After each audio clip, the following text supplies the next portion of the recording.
امام مالک رحمۃ اللہ تعالیٰ علیہ کی ایک عظیم الشان کاوش جس کو موطا کہا جاتا ہے،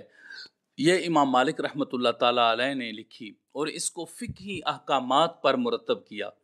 امام مالک رحمۃ اللہ تعالیٰ علیہ نے اپنی یہ کتاب 40 سال کے عرصہ میں لکھی۔ خود فرماتے ہیں کتاب الفتہ فی 40 سنہ، یہ کتاب میں نے 40 سال کے عرصہ میں لکھی ہے، اور اس کتاب میں امام مالک رحمۃ اللہ تعالیٰ علیہ نے 4000 احادیث جمع کی، اور پھر ان 4000 احادیث جو تھی ان میں سے پھر 1720 احادیث کا انتخاب فرمایا، اور اپنی اس کتاب کی تمام احادیث کو انہوں نے صحیح قرار دیا امام مالک رحمۃ اللہ تعالیٰ علیہ نے۔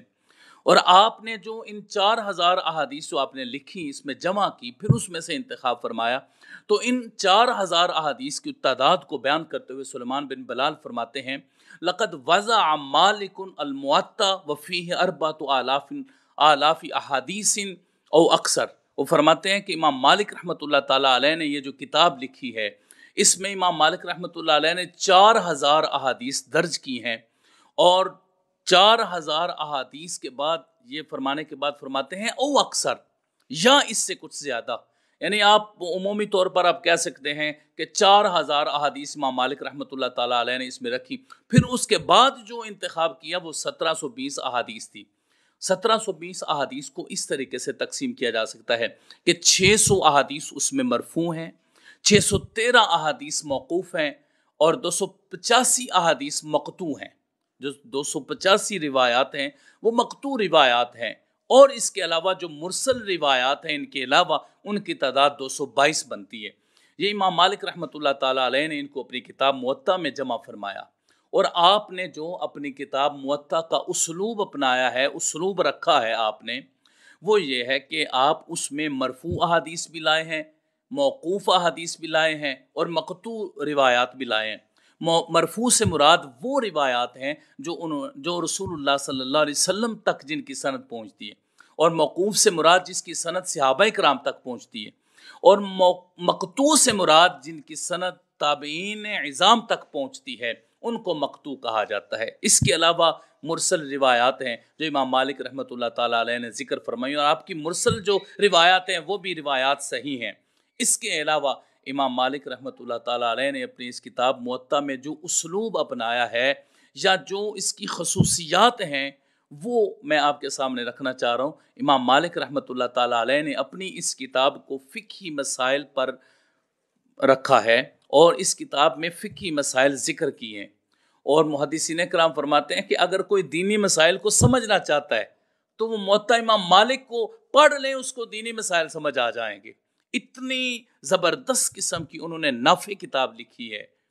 اس کے علاوہ دوسری جو اس کی خصوصیت ہے وہ یہ ہے کہ امام مالک رحمۃ اللہ علیہ نے اس میں صحیح روایات رکھی،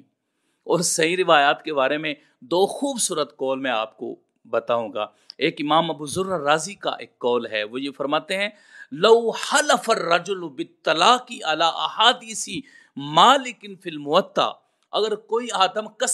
آدمی قسم اٹھا لیتا ہے کہ اگر موطا امام مالک کی احادیث جتنی بھی ہیں وہ اگر صحیح نہ ہوں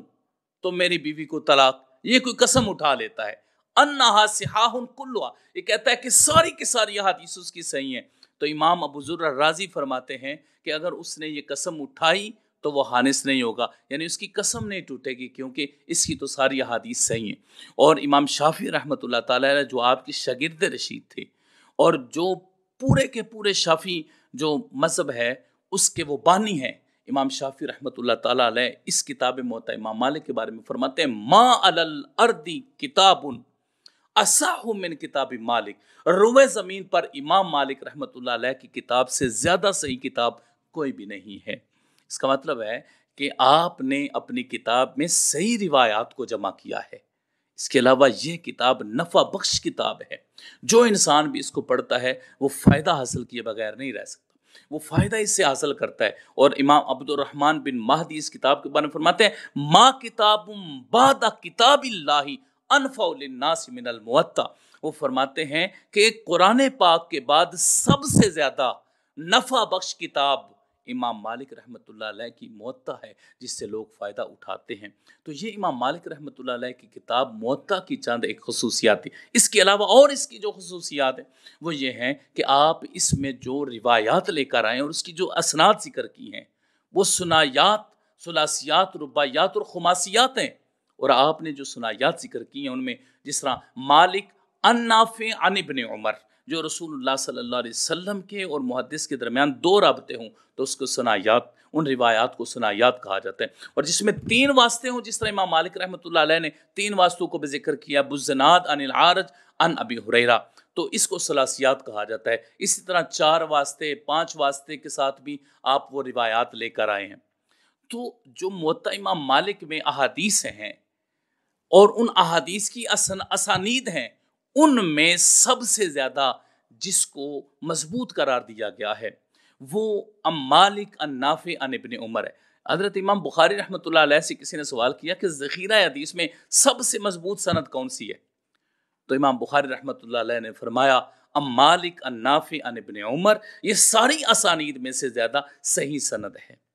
تو امام مالک رحمۃ اللہ اور بعد نے ابو الزناج عن العارج عن ابی ہریرہ جو سند ہے، جو ثلاثیات میں، اس کو بھی باقی اسناد سے زیادہ صحیح قرار دیا ہے۔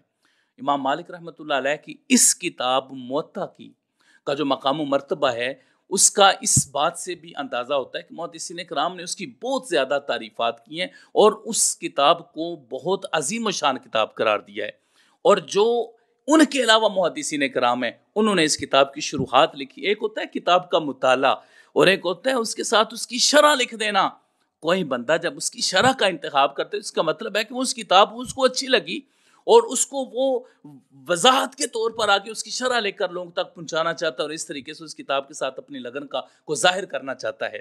تو امام مالک رحمۃ اللہ علیہ کتاب موطا کی شروحات لکھی گئی، جس طرح ابن عبد البر نے تمہید کے نام سے لکھی، اور ابو سلیمان باجی مالکی رحمۃ اللہ علیہ جو ہیں انہوں نے 3 شروحات لکھی ہیں موطا امام مالک کی۔ اللہ اکبر، 3 طریقے سے اس کو لکھا ہے۔ اور امام حلبی نے الانتقاء کے نام سے اس کی شرح لکھی، اور امام جلال الدین سیوطی نے کشف المغطا کے نام سے اس کی شرح لکھی، امام زرقانی نے اس کی شرح لکھی ہے، اور عہد قریب کے جو محدث ہیں شاہ ولی اللہ محدث دہلوی رحمۃ اللہ تعالی، ان نے 2 شرح لکھی اس کی، ایک المصفہ جو عربی زبان میں لکھی اور ایک المصوہ جو فارسی زبان میں لکھی۔ یعنی عربی والے سمجھنا چاہیں تو وہ عربی والے سمجھ لیں، اور اگر فارسی والے اس کو سمجھنا چاہیں تو فارسی زبان میں اس کو سمجھ لیں۔ تو حضرت شاہ ولی اللہ محدث دہلوی رحمۃ اللہ علیہ کی بھی جو